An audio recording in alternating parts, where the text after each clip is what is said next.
मैं doctor Arun Sharma, senior consultant and head neuro surgery, यथार्थ hospital, sector 110 Noida. आज हम एक ऐसी सर्जरी की बात करेंगे जिसकी चर्चा बीच बीच में कभी कभी रेयर तौर पे होती है। मीडिया में भी और अखबारों के जरिए आप सबने कभी सुना होगा कि अवेक क्रेनियोटमी नाम है जिसका। अवेक क्रेनियोटमी में क्या है कि मरीज हमारा जगा रहता है सर्जरी के दौरान, और मरीज को हम कुछ बोल सकते हैं, वो हमारी बात सुन सकता है, या कोई गाना भी गा सकता है, या कई कुछ दिन मीडिया में आपने पहले सुना होगा कि सर्जरी के दौरान मरीज जो है हनुमान चालीसा पढ़ता रहा और डॉक्टर उसकी सर्जरी, ब्रेन की सर्जरी करते रहे। इसी प्रकार का हमारे पास एक 30 वर्षीय युवक आया और 30 वर्षीय युवक को ब्रेन में ट्यूमर आइडेंटिफाई हुआ, और ट्यूमर ऐसे इलाके में था जहां पर उसकी बोलने की क्षमता चली जाती अगर हम उस ट्यूमर को नॉर्मल तरीके से करते। तो हमने न्यूरो नेविगेशन के जरिए उतने ही हिस्से में क्रेनियोटमी करी जितने हिस्से में हमें आवश्यकता थी। उससे फायदा हमें यह हुआ कि क्रेनियोटमी एक तो छोटे साइज की होगी,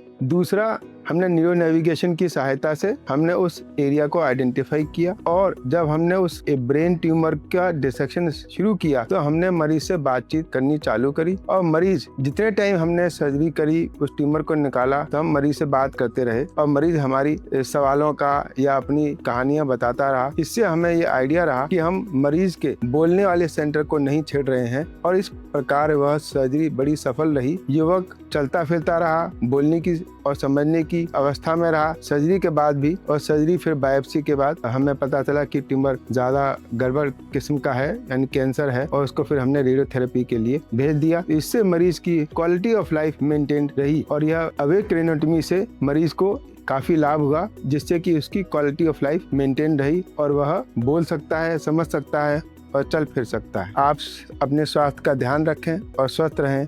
धन्यवाद।